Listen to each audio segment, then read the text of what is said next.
Баршаларыңызға қайырлы күн достар. Бүгін сіздермен қызыл ірімшіктің рецептісімен бөлісетін боламын.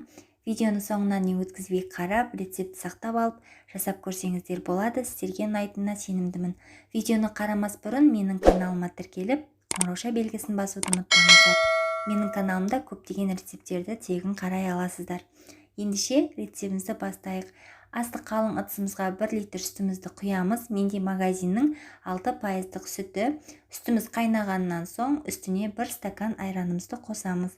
Жақсылап араластырып, газымыздың отын баяулатып қоямыз. Бетін жауып қайнатамыз.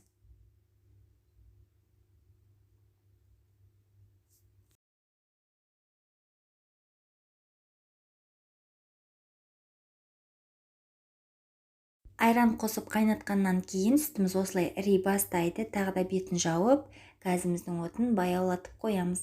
Әр кезде араластырып тұруды ұмытпаңыздар. Содан соң сүтіміздің түсі кішкене өзгере бастайды. Сол кезде 1 стакан шекерімізді саламыз. Шекерін әркім өз қалауынша салуына болады. Мен тәттіні жақсы көргендіктен шекерін көбірек саламын. Тағы да бетін жауып, бір не болмаса 2 сағатқа қайнатамыз. Біздің ірімшігіміздің түсі қызыл болып өзгеруі қажет. Менде 2 сағаттай қайнады. Көріп тұрғандарыңыздай бізде дайын болып қалды. Енді жақсылап сары суынан ажыратып сүзіп алатын боламыз. Мен осылай сүзгіштің көмегімен жақсылап суынан ажыратып алдым.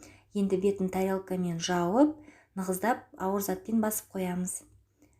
Мен тарелканың үстіне 2 литрлік бокалға су толтырып қойып, 1 күнге бастырып қойдым. Көріп тұрғандарыңыздай ірімшігіміз өз формасын жақсы ұстап, дайын болып шықты. Міндетті түрде осы рецептпен жасап көріңіздер. Сіздерге ұнайтынына сенімдімін. Видеоны қараған болсаңыздар, лайк басуды ұмытпаңыздар.